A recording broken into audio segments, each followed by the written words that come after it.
by Zoom, and we've also just been joined by viewers on YouTube as well. And so a huge welcome to the second of our 2025-26 World Horse Welfare Wednesday webinar series, which have been going on since 2020. And I'm delighted to be joined by Holly Lenaghan, who's at the University of Surrey, and Kirsty Sewell, who is one of our senior team at our Bellway Scottish Rescue and Rehoming Centre.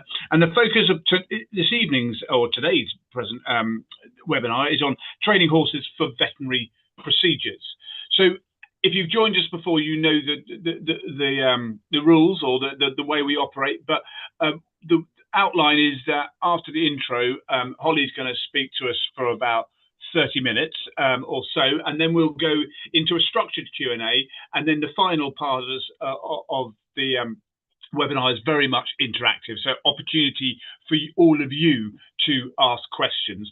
So if you're on YouTube, just put them in the comments function and we'll transfer them over, and if you're on Zoom, then if you could put them on in the Q&A tab, that would be really, really helpful. By all means, use the chat tab to just chat amongst yourselves, and Basil and others will ask a few questions as we go along.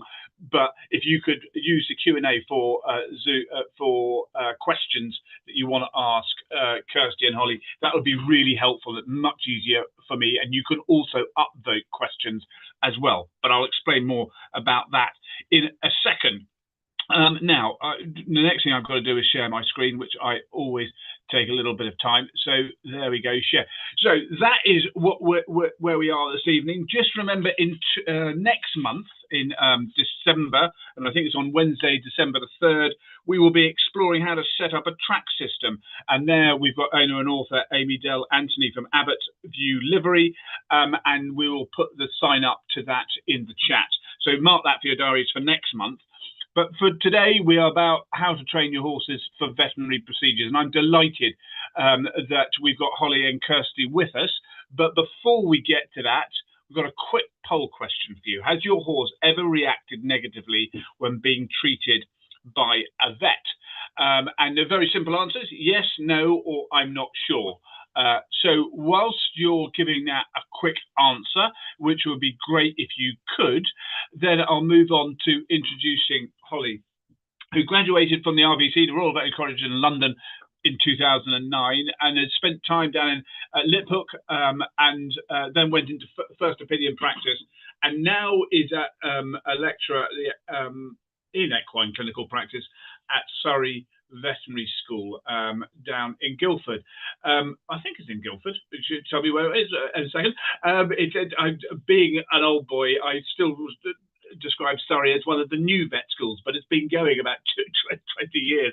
And the main reason, and it's brilliant that Holly's joining us today, is because she discovered equine learning theory through the Beaver Don't Break Your Vet campaign, and I think she might mention that once or twice, and that, which is a brilliant story of how it's changed how she approaches cases that she deals with, really, and as it says, dramatically, and that's the word I think Holly used, so much. So it's really, that wonderful thing about research and theory being put into practice. So really look forward to hearing from you, Holly. But before we do that, Basil, have you got the answer to our... There we go. So 77 in 10 of you have, actually almost 2 in 10 of you have not had a horse react negatively when being treated by a vet, which is actually a really positive outcome. I thought it would be much greater in terms of sort of 90-10 or 100-0. So that's really positive. So I'm going to stop sharing my screen, Holly. I'm going to hand over to you. Thank you so much for joining us, and over to you.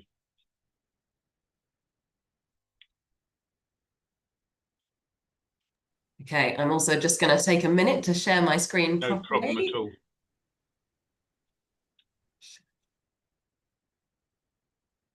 Okay, hopefully you guys can see that okay? Yeah, that's grand. Perfect. So thank you so much for the intro. And yes, my slide one is absolutely going to mention the Don't Break Your Vet Gemma Pearson videos. So this was a campaign, for those of you that haven't seen it, that Beaver, the British Equine Veterinary Association, ran with Gemma Pearson, who I was just chatting to the guys. I am more than a little bit of a fangirl of, because she changed everything about how I practice and also interacted with my own horse. Very much so, with these videos, and then with loads of the things that she's put out since. So what happened was Beaver did a study in 2014 that showed that being an equine vet was one of the most dangerous civilian professions you could be in, and that on average, the average equine vet would sustain between 7 and 8 injuries that would stop them from practicing for a matter of time, whether that's days or a little bit longer, throughout their career, which is a massive number. And I'd certainly had lots of cases of horses that didn't like something, and that could be lots of different things. So we'll sort of go through some of those. By far, the most common one I would see were needle shy horses. And that becomes problematic because in order to get horses to relax, we like to use sedation. And to get that working quickly, then usually that's intravenous. Sometimes they didn't like oral syringes, which again, wormers, antibiotics, Gastrogard, if we've got ulcers, really commonly needing to give those medications. Lots of them that didn't like clipping. And actually one of my routine calls was going out to sedate horses for clipping that were competing and hated it. So needed a bit of help to get through there. Head shy horses, horses with eye problems, and I encountered that in my own horse actually. And some of them really aversive to just listening to the heart. It's actually quite uncomfortable having a stethoscope up in that axilla region. So sometimes that gave us a reaction. Farrier was a really common one, and we'll talk a little bit about that later, often pain related, but then we get behavioral issues as a result of that. And some of them simply hated the vet. So simply approaching a horse could be problematic and sometimes dangerous. And obviously, I've talked to you about the vet side of it, that we had a huge injury rate and certainly, didn't always feel particularly safe. But actually, what's going on with those horses? They're massively stressed to be exhibiting those behaviors. It's actually really unusual for horses to be aggressive. There are only a few true forms of aggression in horses. I'm thinking of things like a stallion fighting another stallion for a mare group, or maybe a mare who's particularly protective over her foal. They can be truly aggressive, but the rest of the horses are usually resorting to behavior to make something stop. And loads of the things on this list are particularly aversive. They're not nice, they don't like them. And I can't explain to a horse that I have to give you this needle because I want to protect you from diseases. I have to give you this needle because I'm about to stitch up a wound and it's going to be really uncomfortable if not. They don't understand the English language. So I think it's a very reasonable response to want that to go away. And actually, one of the things we'll talk about is how we can inadvertently train these behaviors into the horses with a certain type of reinforcement. I'll add on to that horses don't generally go straight to those dangerous behaviors. What they normally do is they want to be a flight animal. Okay, they're a prey species. And we think about herds of horses in a field and a loud bang goes off or something scares them, something appears on the horizon and you'll see them freeze and then they'll hightail it in the opposite direction. That is their go-to behavior. If something is scary or exciting, stressful, any of those things, they want to flee. What often happens, especially in the veterinary sense, is we don't allow them to do that because we have to get the needle into their neck or we have to give them that oral medication. So then they start these fight behaviors. So what will often happen, and you can see in this picture, probably this horse was tied up and not immediately in the corner of the stable. It was probably nicely across the stable with lots of space. And someone started to do something to it that it didn't like. Probably by the looks of things, a needle in its neck, or maybe she was trying to give it an oral medication that's in her other hand. What's happened is the horse has moved away from her first, and that's a very common response. We often see things like fidgeting. That is the first sign of stress. And so that can be, again, a cue for us to go, actually, this horse isn't keen on whatever we're doing or about to do. It's been triggered in some way. Um, and now this horse is in the corner of a stable and this person is still going. And I've certainly done that. We've ended up with heavy restraint and having to corner them or push them against a wall just to try and get this vaccination in quickly, pre equine learning theory and those don't break your vet videos. This was a situation I might have found myself in. Now this horse has no option. If it wants to get out of this scary situation, it's going to have to barge through this owner. It might have to strike out. It might go for rearing. It's clearly very stressed. So they don't want to be aggressive. It's really unusual that we see that behavior. It's usually as a response to something that's going on in that environment. So how do we stop that?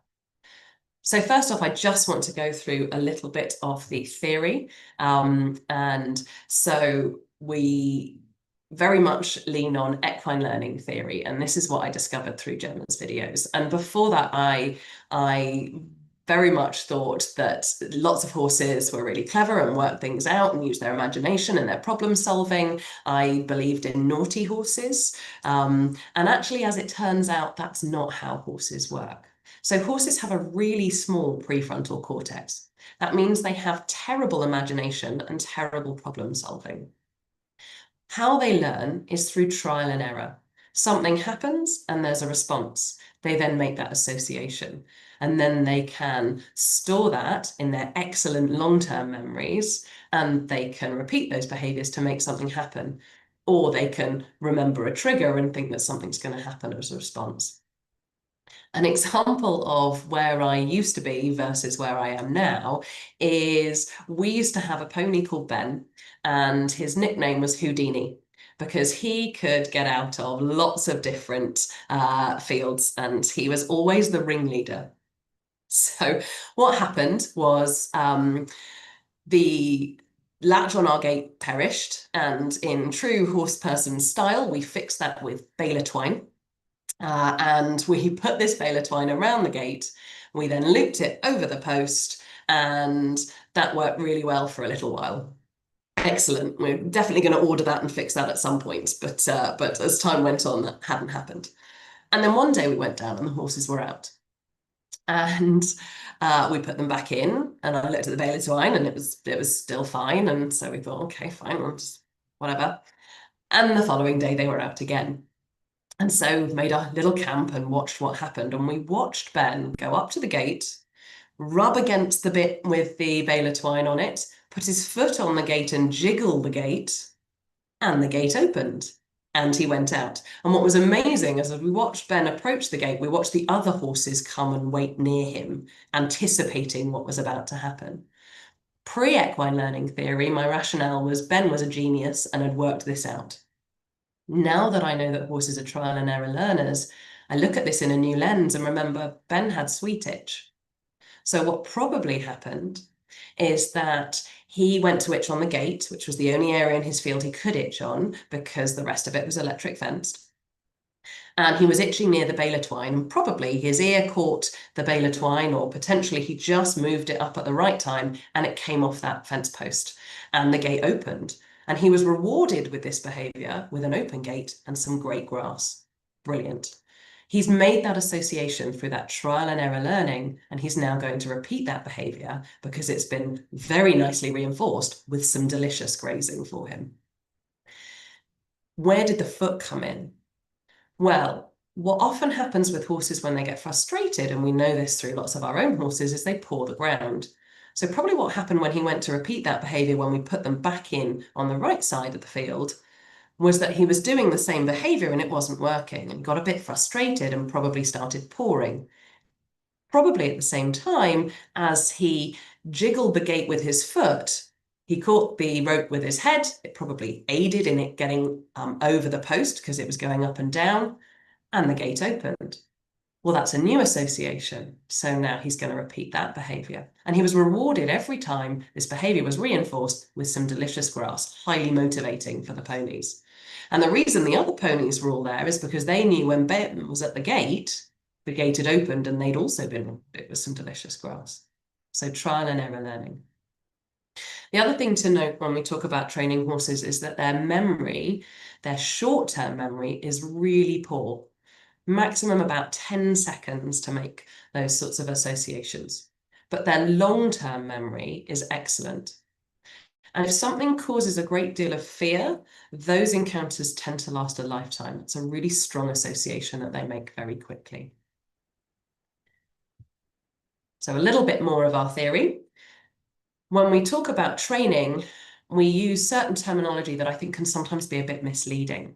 So positive reinforcement. I want you to think about that in the mathematical sense, because I think it's really easy to see positive as a good thing and negative as a bad thing. But actually, when we talk about it in training, let's think about maths. So positive is adding something, and reinforcement is to reinforce a behavior. So we add something to make that behavior more likely to happen again. And for horses, they are highly motivated by food, which I can absolutely sympathize with. I will work for chocolate.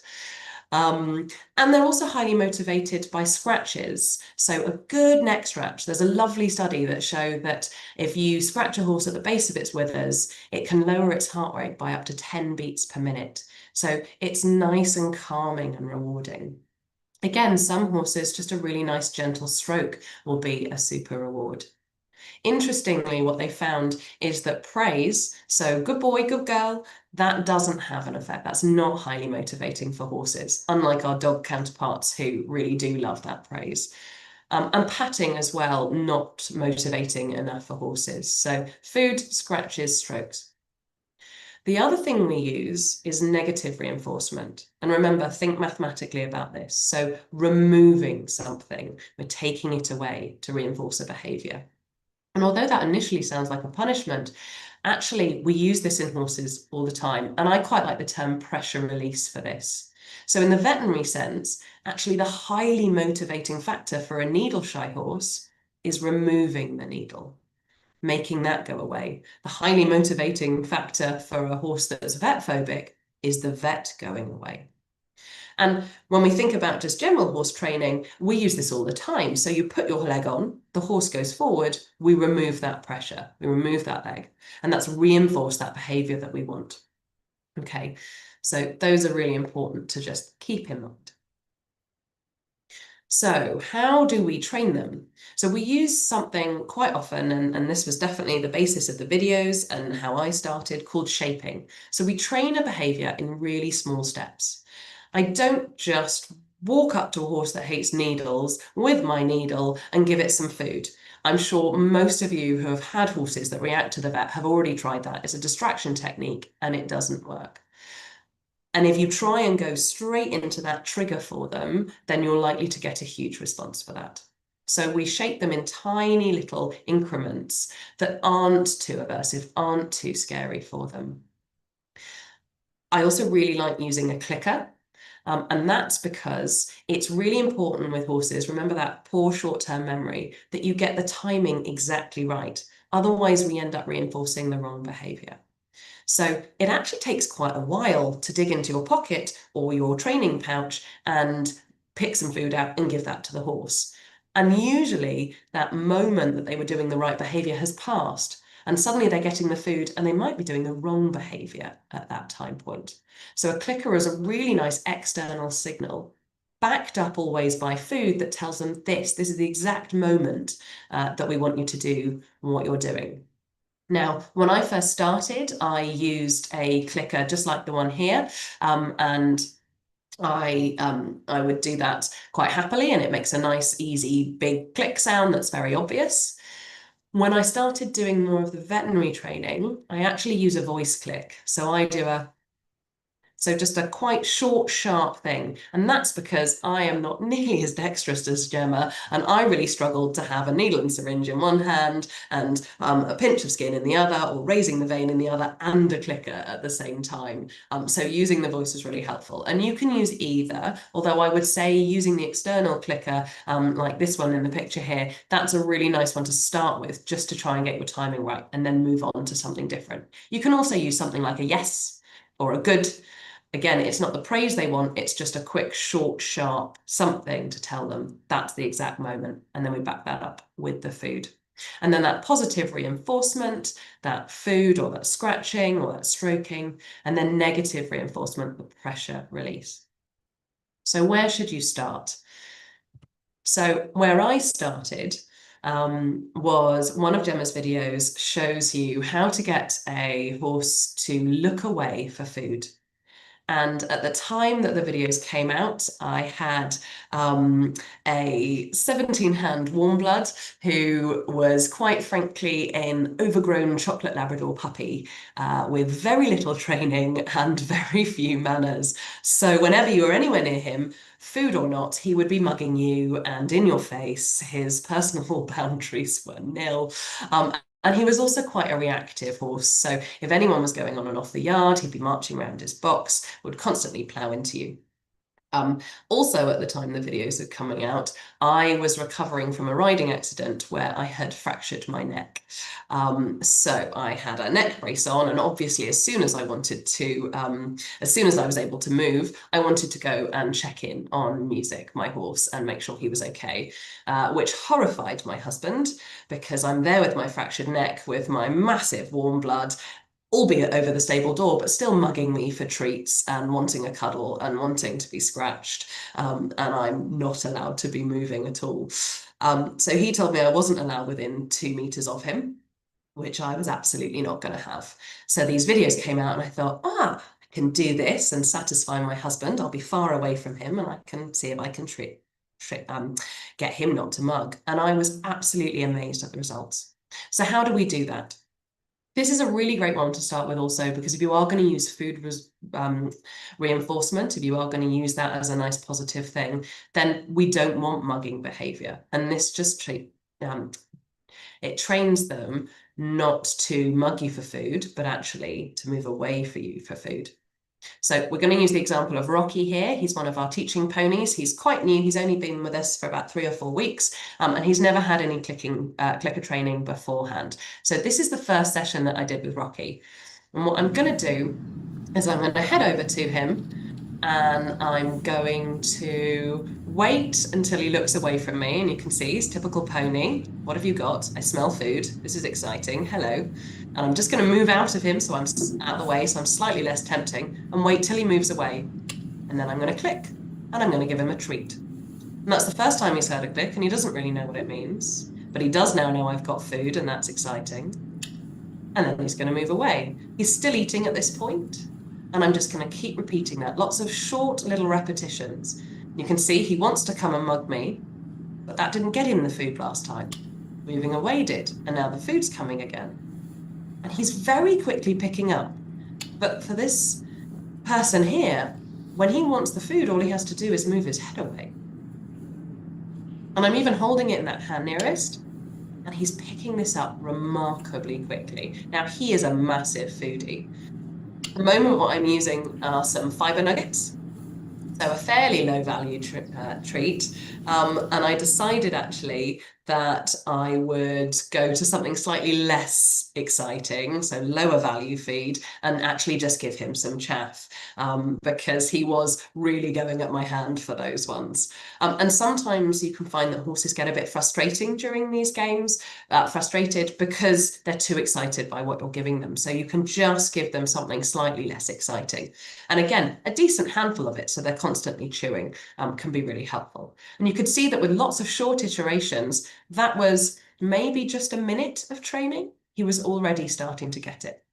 Now, I like to chunk training into really small, short sessions, and there's lots of evidence to show that by doing a short session and then giving horses a break, they consolidate that learning and they also get less frustrated and less tired. It takes a lot of energy to do these sort of games. So now I'm just going to show you moving on to our second session. So this was literally a couple of minutes later, sorry. And I went back in this time with a bit of chaff to have a go.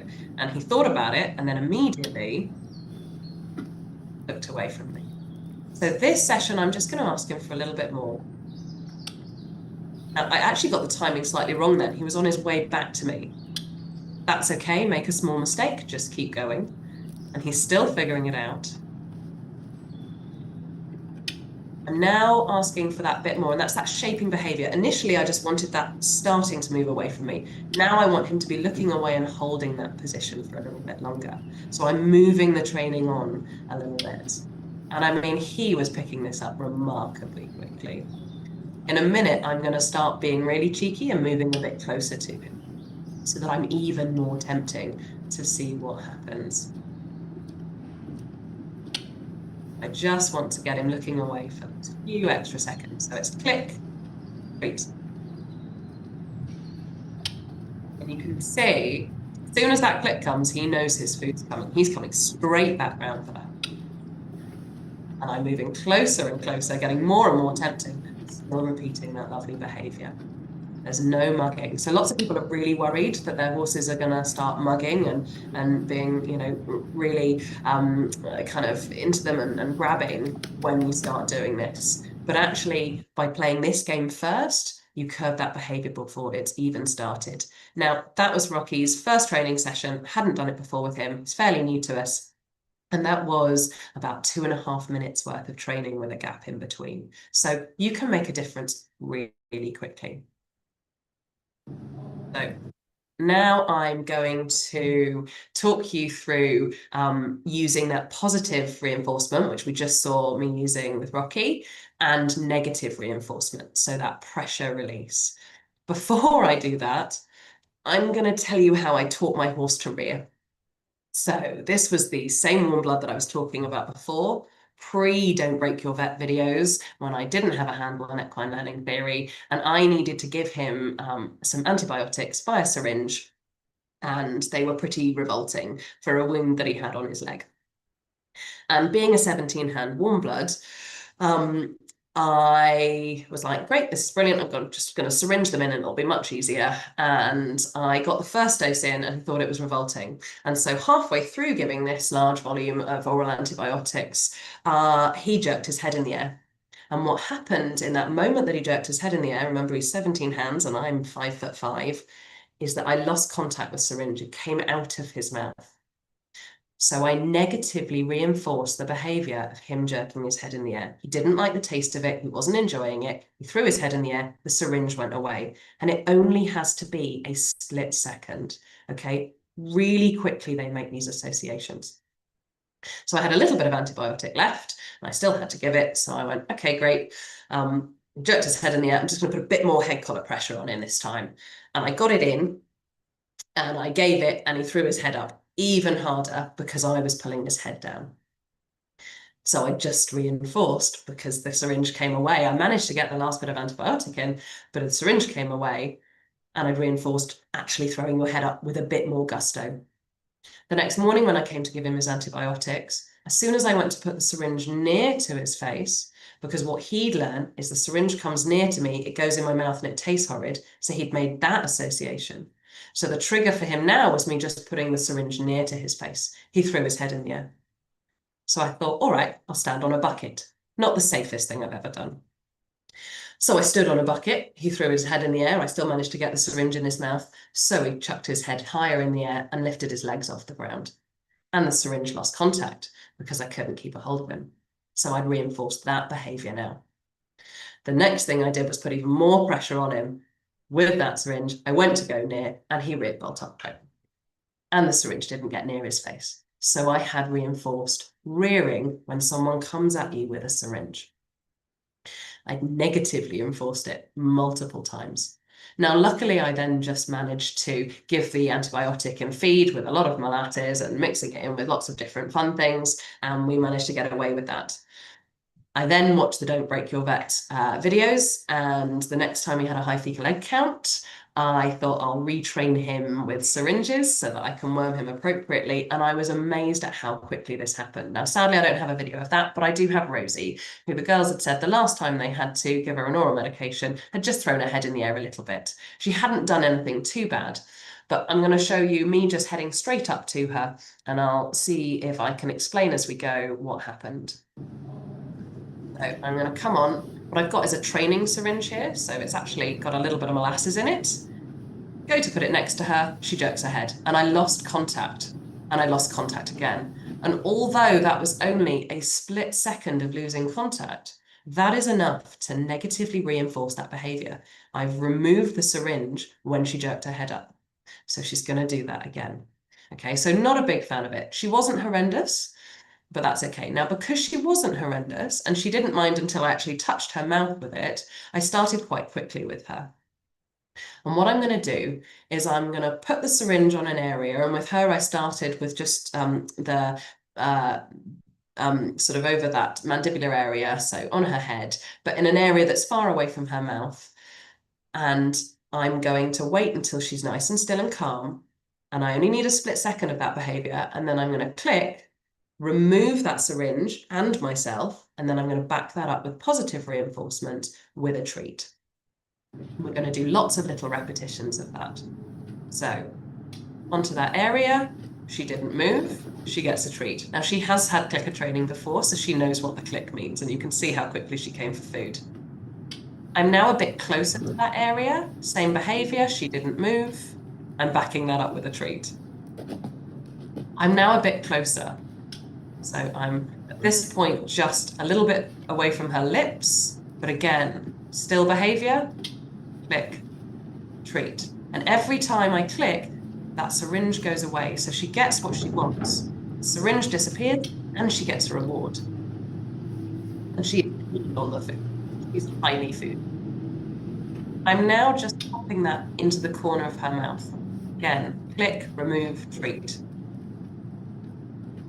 A little bit further into her mouth, click, remove, treat. And I've got something nice in there for this training so that we reinforce actually a syringe is a nice experience. And I just put a tiny bit in there and you can see I'm reinforcing that still calm behavior. And we go with a tiny bit of the molasses.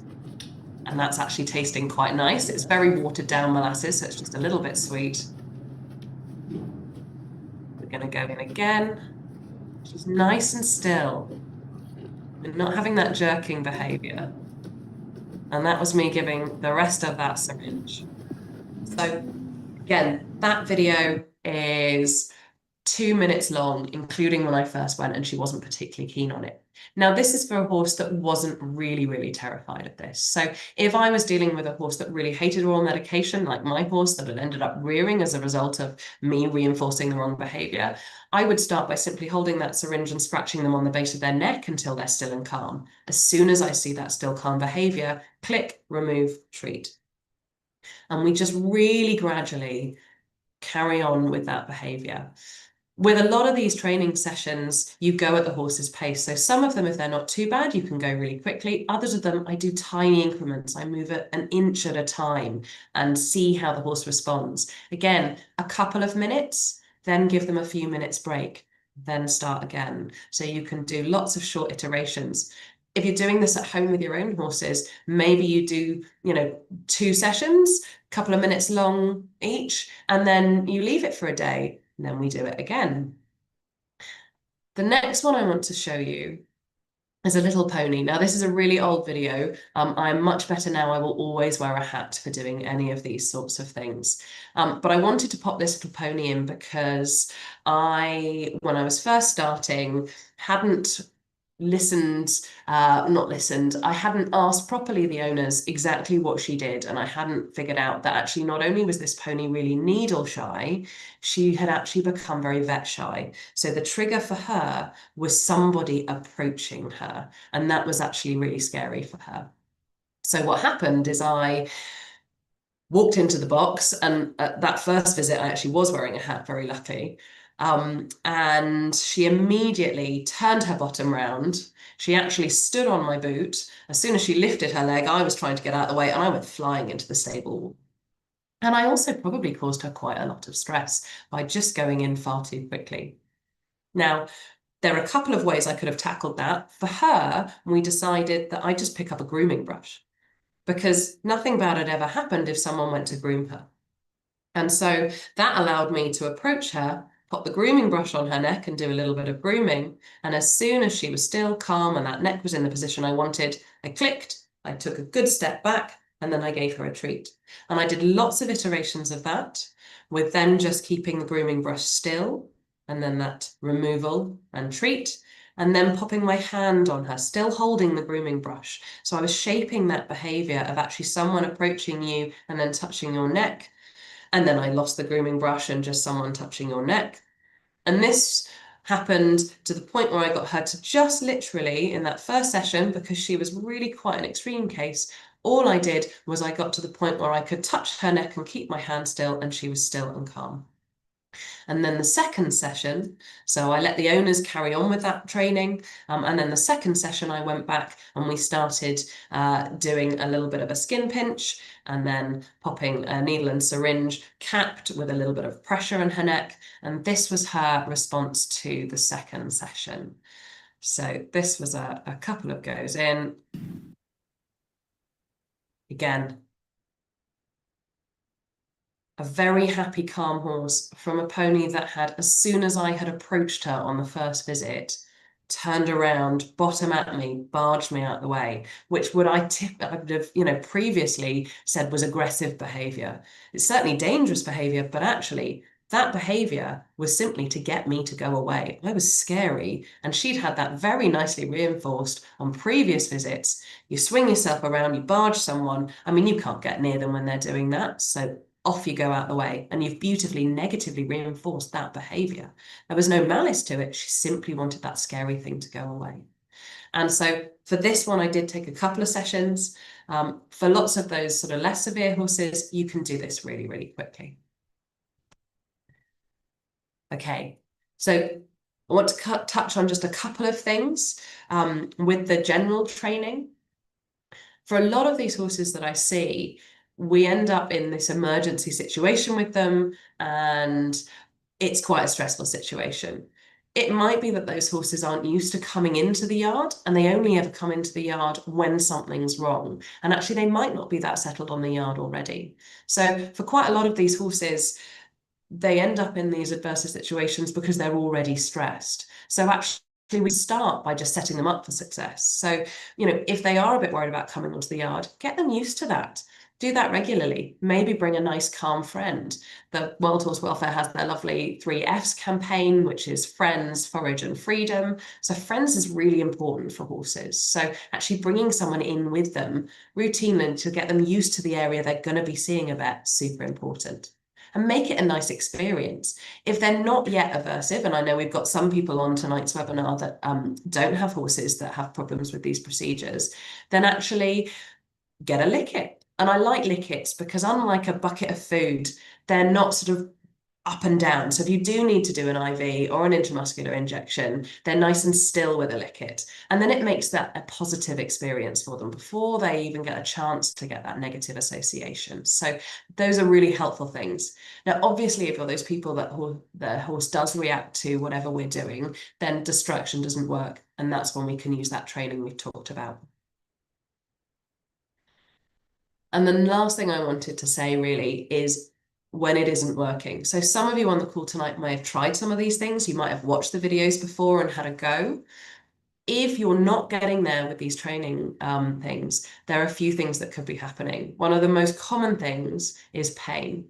So that particularly is for those horses that don't like their legs being picked up, and they might have started being, naughty for the farrier.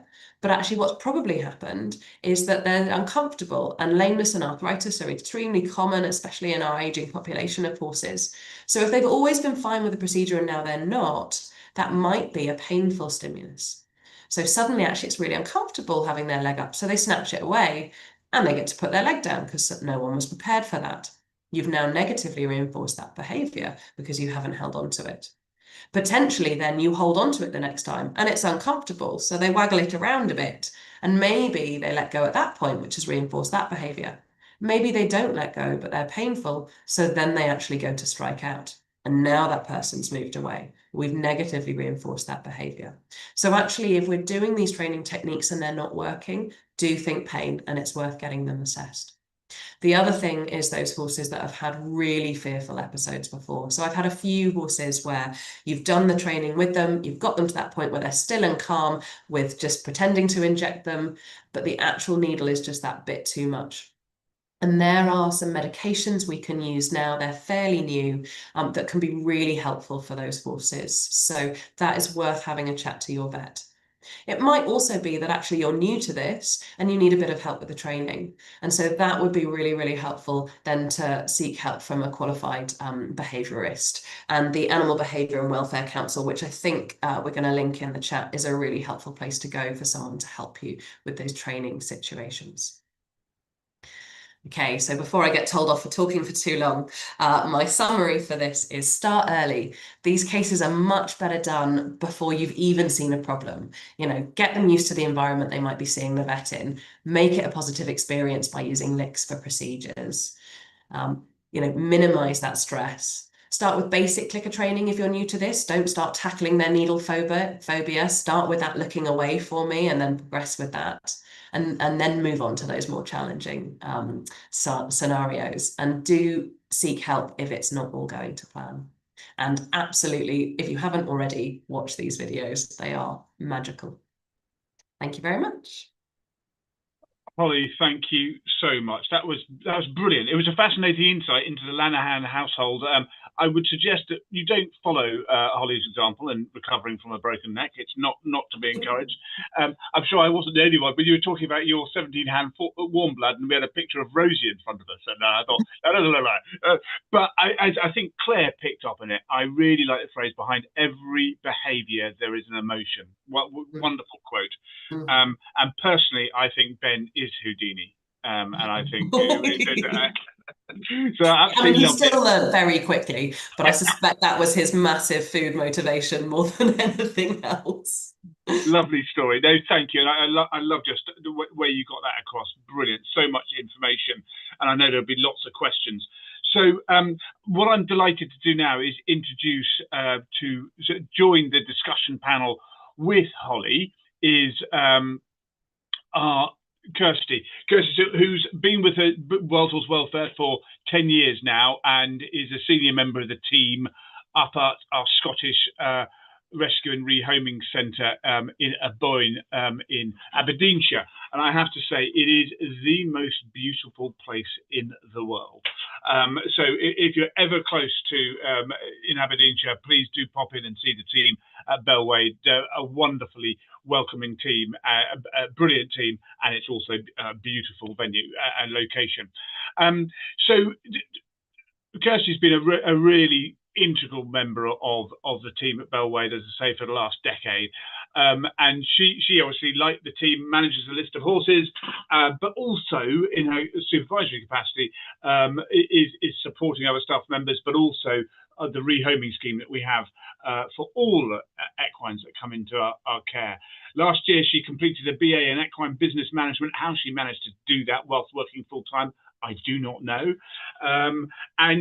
It's what is lovely at each of our centres. Different members of the team have different aspects of the job that they really like. And for Kirsty, that's really much working with nervous and unhandled horses and building up the confidence, as we've heard from Holly so eloquently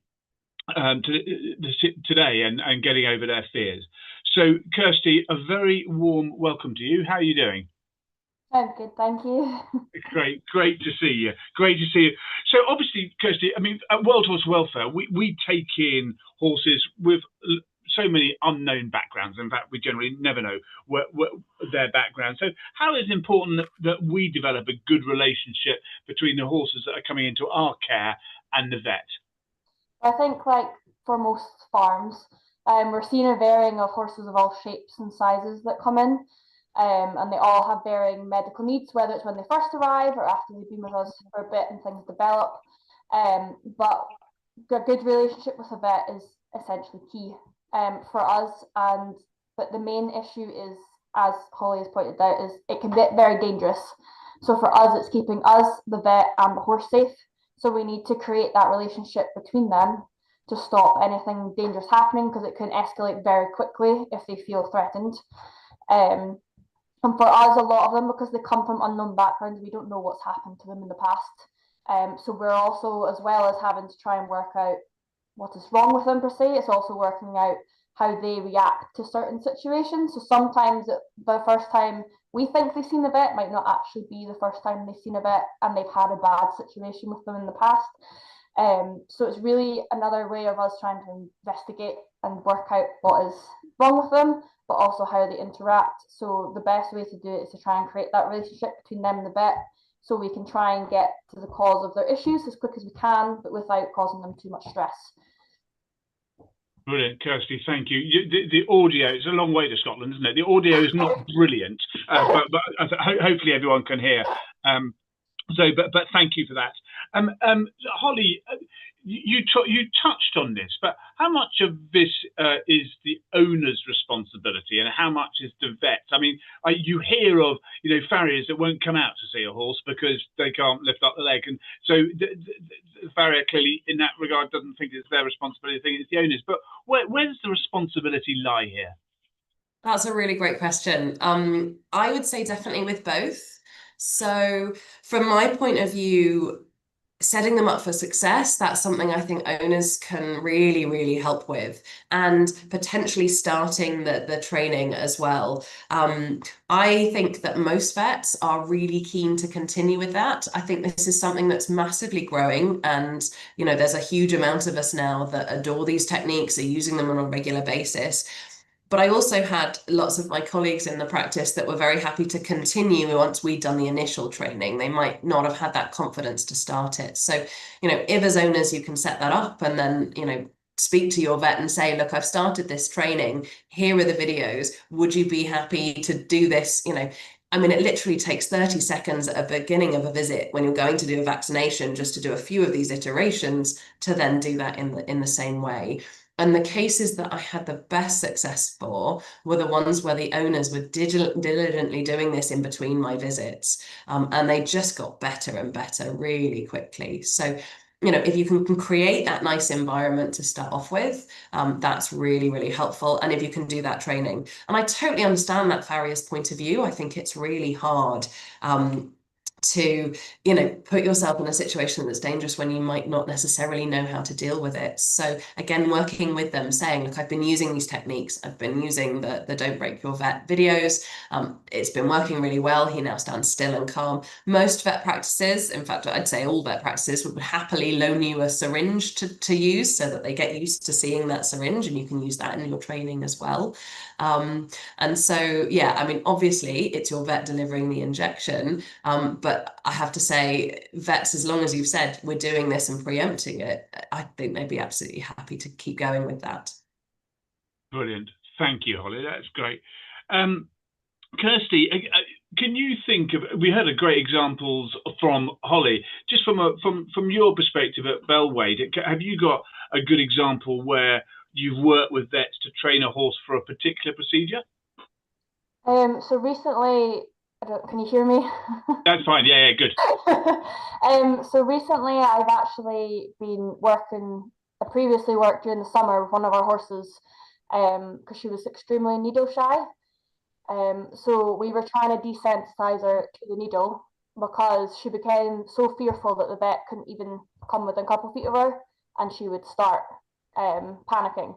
So we wanted to first desensitize her just to the motions of injection stuff, and just see how she reacted with us doing it. So it wasn't per se an actual injection. It was like Holly had said before, we just mimicked the injection.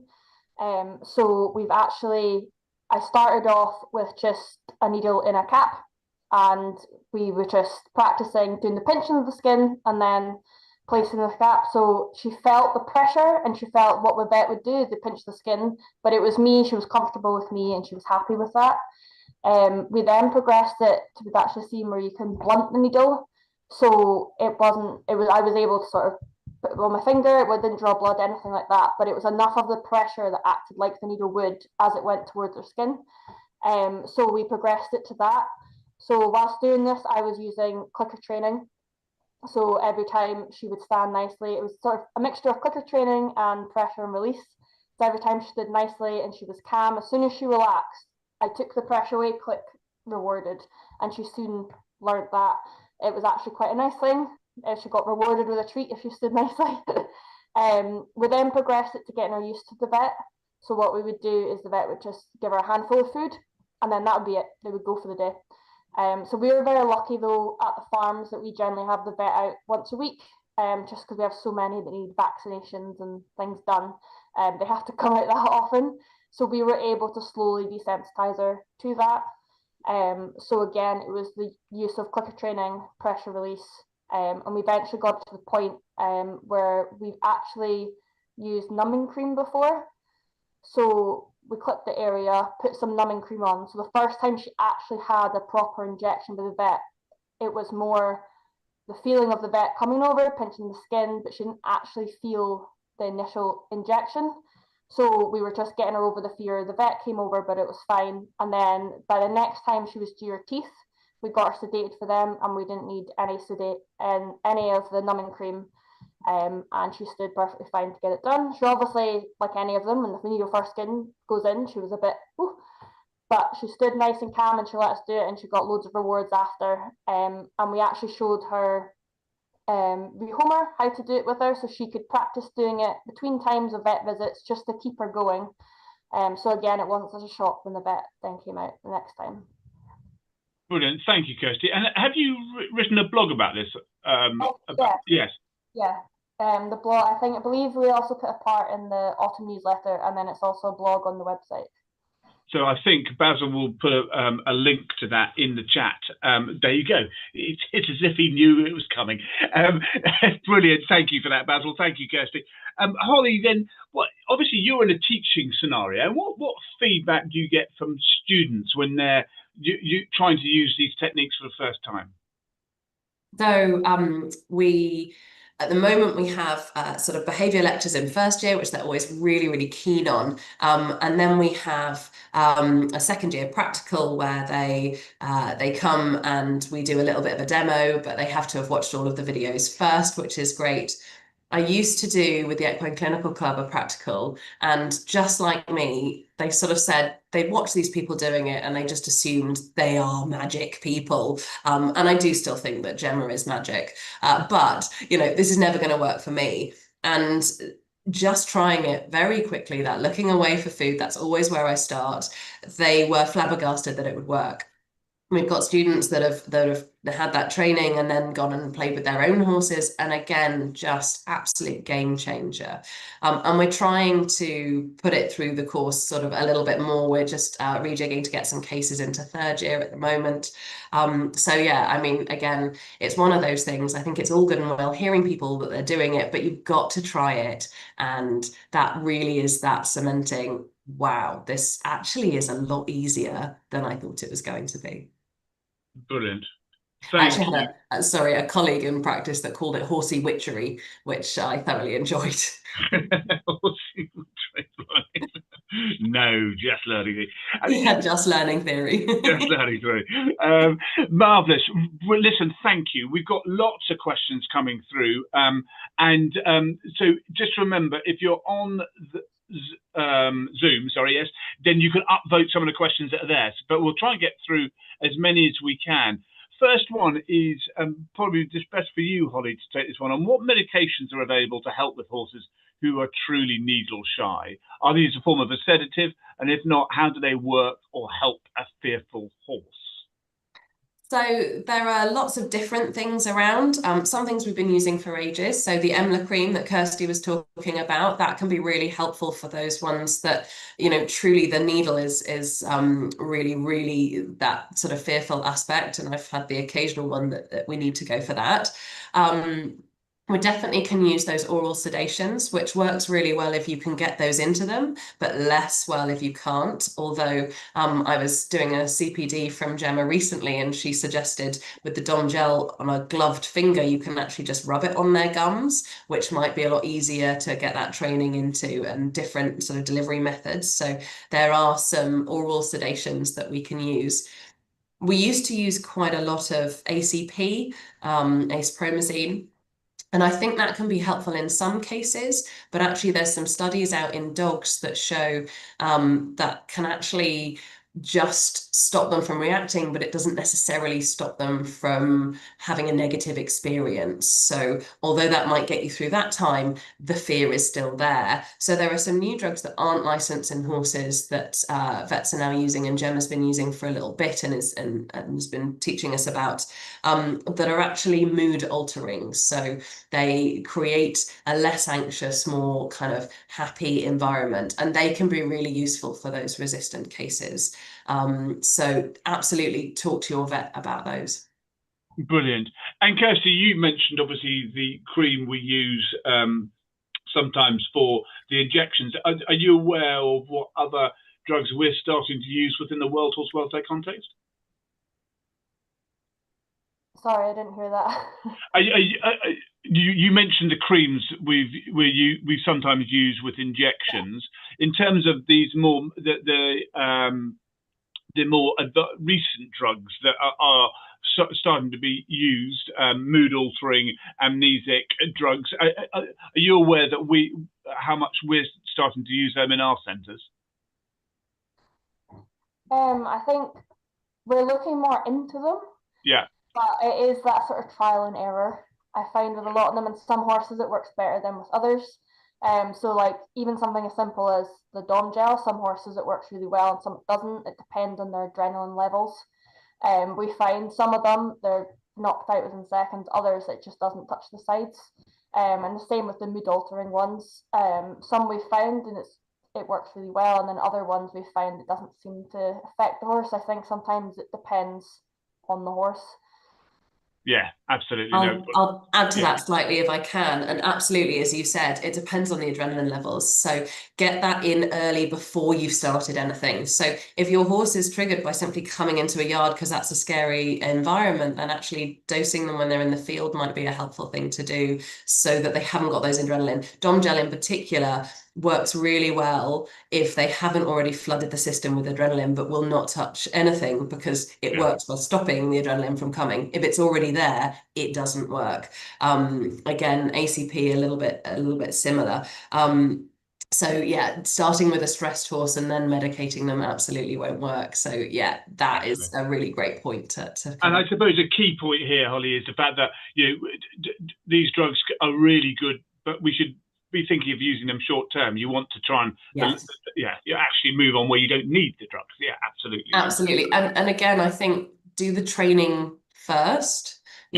Get them playing that game, and you don't have to go into suddenly approaching them with a needle for that horse that's really needle phobic. Do different clicker training games, get them used to that situation, and it's amazing how quickly that will progress. You could see the difference between Rosie, who'd heard a clicker before. The second I did that click, she was in for the food. She knew what the game was. She was right there. Excellent. Brilliant. Thank you for that. Kirsty, Kia's asked a good question, or Kaya, sorry if I pronounced that wrong. Do you need any sessions after a horse has successfully learned a behaviour to continue giving them exposure to the situation, or is there a long-term memory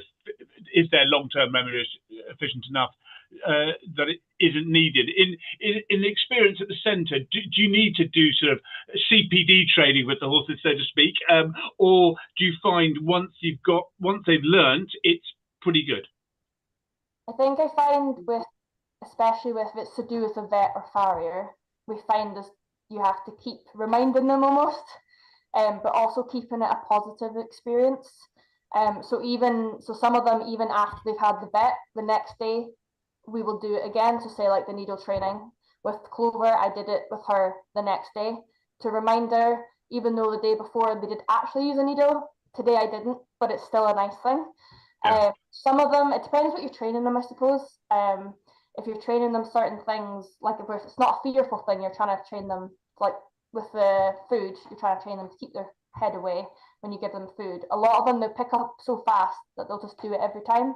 And as long as, like Holly had said, reward them at the right time, they will do it every time anyway.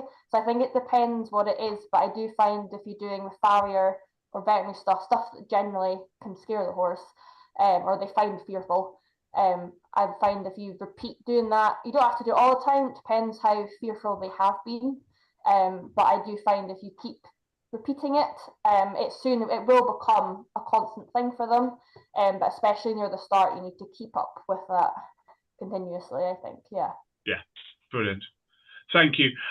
Excellent question on YouTube here, Holly. If your vet doesn't use these methods, how can we encourage them to do so?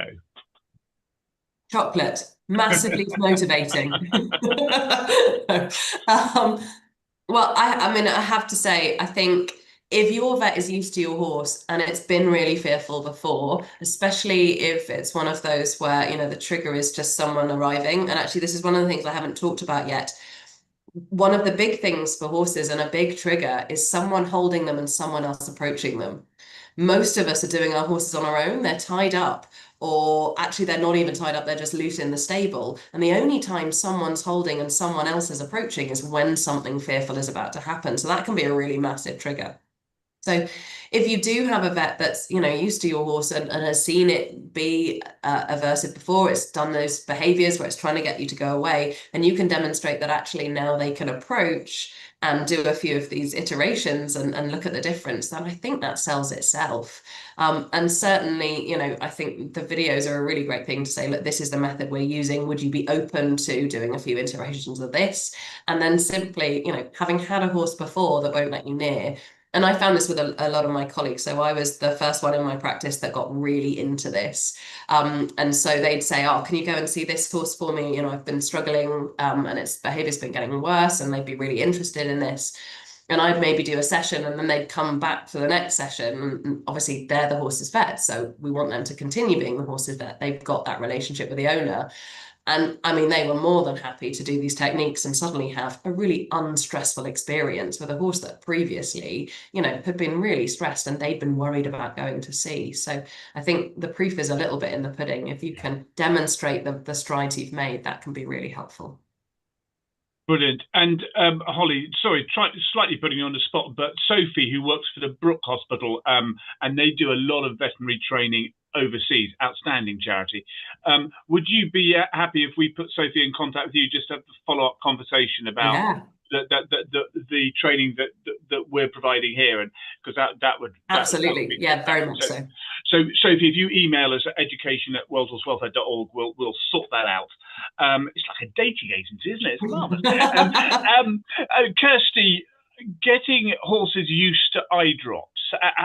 Have you had any experience of using learning theory to do just that? Yeah, I've actually done it with some at work, but also my own horse. He had an ulcer in his eye and he was not for the eye drops, and he is about 16.2, 16.3. So when he says he doesn't want eye drops, then it's quite hard to try and reach. So I did a lot of the pressure release again with him. So it was the same like when Holly was using the syringe, say for like worming or anything like that. I just put my hand with the eye drop solution up near his eye, but not beside his eye. So he started further away, and I kept pressure release. Every time he relaxed, it went away, and we eventually got up near the eye. So I kept practicing that, but obviously, as he had the ulcer, I had to put them in. So it was a bit hard because I wasn't sure what he would be like with eye drops. I hadn't obviously practiced before. So obviously, if you know that they're bad with eye drops, you can practice the pressure release up until the eye drop part. But I unfortunately would still have to do the eye drop after. So we tried, I made sure it was lots of praise. And if you stood still enough and I managed to just get one eye drop in, again, it was insulin release praise. I used actually a feed bucket. So when I actually got the eye drop in, he then got to have a mouthful from his feed bucket. So it was a different reward. It was a more high valued reward. And I slowly introduced him to that. But pressure release is usually our go-to here for eye drops, for worming, oral sedation. We use that a lot. And again, like we said, when the vets are approaching them, a lot often we'll get our vet, even if it's just he comes up to them and then gives them a pat, and then once they relax, he just walks away, and that's him done. So definitely for a lot of these things, pressure release is your best friend. Yeah, great. Thank you very much. I just add to that very slightly, because I think that's absolutely brilliant. And that sounds like, yeah, the perfect technique, works really, really well. If they are struggling with that, it might be that you've got a really painful eye and actually delivering that medication is uncomfortable. So with a fairly simple ulcer, it might not be, a comfortable experience, but it shouldn't be painful. With uveitis and things like that, then eyes are often incredibly painful. It might be, or really nasty ulcers, it might be that actually you need to place a sort of medication delivery system initially just to help with that kind of initial bit. So there are some horses that, like Kirsty's done, retrain beautifully, and it sounds like you had an amazing success there. And I had a similar experience with my warm blood that we were talking about before, who used to then canter across the field when he saw the pouch and shove his eye in my face to get his medication so he could get his reward. But we do see some that are just too painful for that sort of retraining. So they're ones again to chat through with your vet. Brilliant. Thank you both. Michelle's asked, Holly, how long do you continue having sections of the look away before moving on to something different? I mean, really, once they've got it, once you're confident that they've got it, and you're happy, I think if you stay on the same thing for too long, they can get frustrated, and they sort of, especially if you're not quick enough, giving those treats or, whatever it is that you're using to reinforce that behavior. So for me with Rocky, I did those 2 training sessions. If I was going to continue that, maybe he was a slightly bargy horse. He's actually a dream, but maybe he was a bargy horse that when he first go into the stable, he kind of is too close, then I'd start moving on to that. When I did it with my own horse, I did those sorts of sessions. I then had to wait for my neck fracture to heal a little bit more before my husband would let me progress. But one of my big things was him is every time I fed him, he would be going at the feed and really in my personal space, and occasionally had caught me by accident, just desperate to get his feed. And so quite quickly, I progressed when I was healed to getting him to take a step back when I walked into the stable. And I didn't have a super tempting feed bucket at that point. I was just, every time I walked into the stable, he took a step back and then I'd click and treat. And then I'd get introduced that feed bucket and he had to look away from me before I put it down. And so, you can progress quite quickly with these things. Depending on the horse that you've got. But if you do try and do too much, then you can tire them out really quickly. So that's why these short training sessions with gaps in between are really helpful. Yeah, definitely. Kirsty, Michelle's asked, any advice for a horse? I think you meant who bites for interaction. Any advice for a horse who bites for interaction? All interaction, good and bad, is still a reward. No, we often, we actually use the look away method. So anytime that they do, because a lot of time we find the ones that nip and the ones that bite, they've been overfed. But obviously when you want to train them, everybody's like, oh, well, we use food to train them. So we want to teach them that they have to wait and they have to look away. And then it doesn't become a snatching match. It becomes right, I have to wait, I have to be patient. But again, ones that seem to bite a lot, we do say like to limit the food. So if you are doing training, see if there's something else that rewards them in that sense. You can also use licks and stuff. We find that also takes their brain away from the snatching action. Because we do get a lot here that their go-to would be, even when they're like, we've got some youngsters, even when they're happy, even when they're annoyed, they'll nip at you. So it's just trying to redirect that away from the actual biting action. Brilliant, thank you. Holly, YouTube have come up with a question, or someone on YouTube has come up with a question. With young horses or horses that are scared at a vet, will vets or vet nurses come out just to make friends to help build those positive associations? So, I mean, yes, ultimately they will do. It's unlikely to be a free visit for a really busy vet practice. If you've got a yard full of people, utilize anyone else getting the vet out with, would you just spend a couple of minutes with my slightly nervous horse, just giving it some treats or giving it a really nice neck scratch, anything that is rewarding and motivating for that horse to have that interaction. And then absolutely, I was always really happy if I had, oh, this is slightly worried, would you just give her a scratch? I mean, absolutely, I'm in this because I love horses. I'm very happy to pet a pony quickly, and especially if it's going to give them that positive interaction. I would say that if you're on your own and you don't have that option, and obviously it's very expensive to get the vet out just to do a quick pat. Again, I would sometimes, if I was in the area and they'd said, if anyone's going past, would you? That's also a question you can certainly ask. But the other thing is get other people, get someone else that comes onto the yard that your horse doesn't know. So it can be a partner, a friend, anybody, and get them to approach your horse with you holding it like you would for the vet. And that can, again, lots of different people doing that behavior can really reinforce that. Actually, people approaching me when I'm being held is a nice thing because I get good neck scratch, or I get a food reward, So that, again, just lots of that is really helpful. Brilliant. Thank you. Kirsty, Beth asks, I mean, obviously we don't breed at Wellsall's Welfare, but a number of pregnant animals come into our care and sometimes with foals at foot. So if we have a young filly out in the field that has no issues, is it worth using the lick for injections and visits to preempt problems?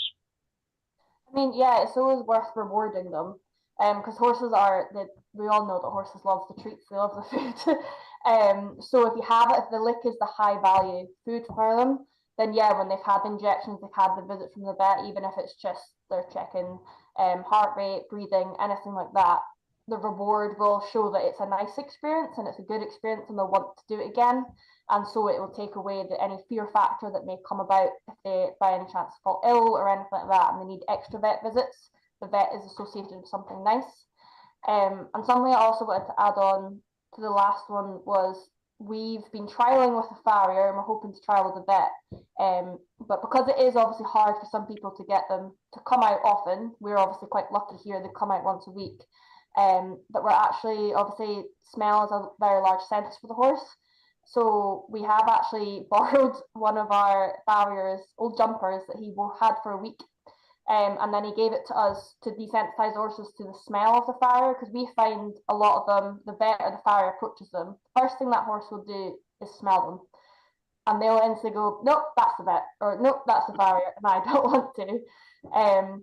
So we also had the thought of, I wonder if it works the same with the vets, but obviously theirs would be more of a clinical sort of disinfectant sort of smell from the practices. So we were going to maybe trial having a jumper left at the practice, going about, whether it's in the different clinical rooms, anything like that, and then we'll have it back and we'll use that again as a way to desensitize them. So it's maybe a way also of people, if they can't obviously have a vet out all the time, whether they can see if they're allowed to leave something there for a week and then come pick it up. Just again, it's a lot of them, yeah, as soon as the vet approaches, it's like, how do they know? But we realize that they've been sniffing at them and they go, nope. But yet we'll have a volunteer or another groom come over and they go, oh, hello. And they're not phased. So, yeah. Brilliant. I love that. What a great idea. Yeah, I love chuck it in an equine vet's car for a week and it will smell of nothing but hippie scrub and surgical spirit. That's a fascinating idea. So simple. Love it. Lola's asked us a question, Holly, and I'm delighted to have because it's about donkeys.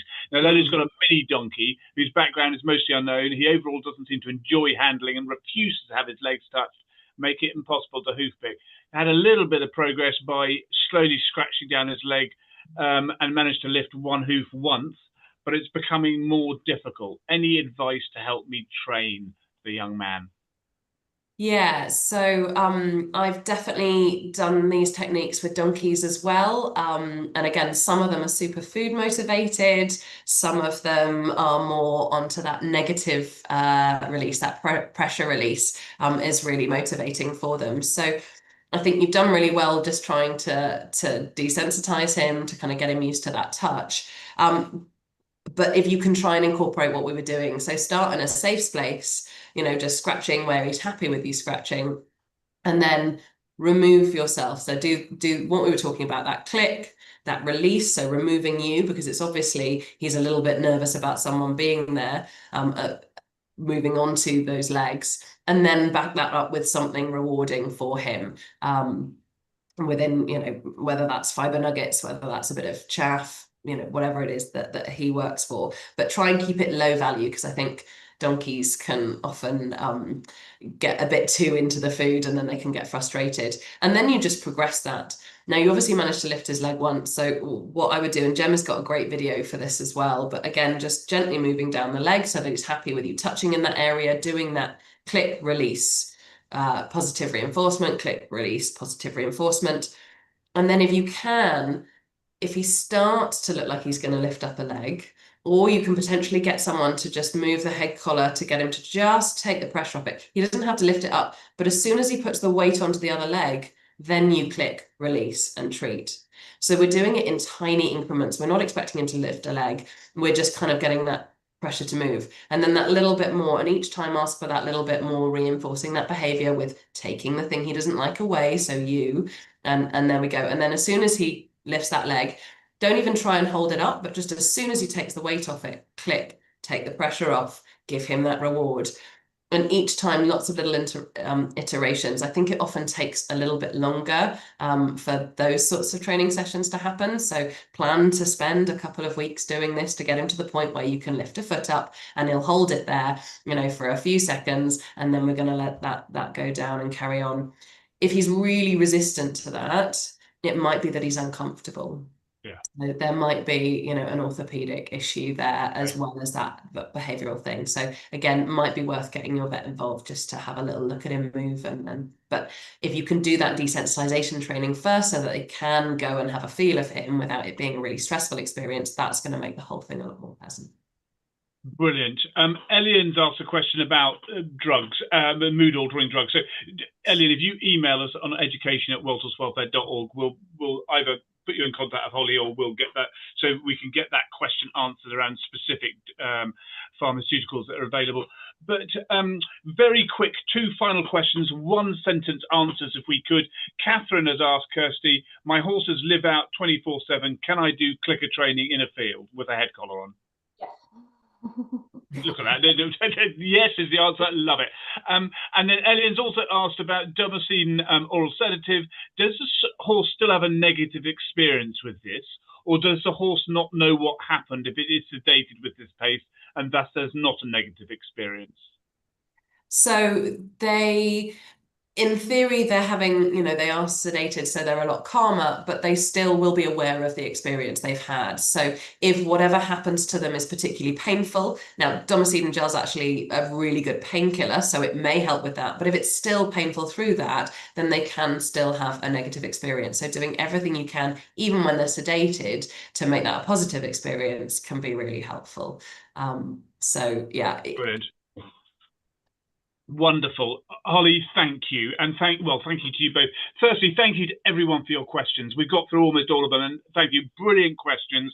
A huge thank you to Kirsty and Holly. Remember, in next month, we've got the session on how to set up a track system with owner and author Amy Del Anthony from Abbott's View Livery. So we look forward to seeing you then. So, Kirsty, lots to think about here. What would be your take-home message? Definitely take your time. Don't rush it. It's not going to be done like that, but definitely take your time and it will come. Brilliant. Thank you, Kirsty. Holly? So mine is going to be watch the videos if you haven't already. Keep them in your back pocket. They're brilliant. And have fun with it. Yes, we're doing this to get scary things, but actually you can do so many fun things with your horses when you start playing around with these techniques, and you'll get so much better by doing it.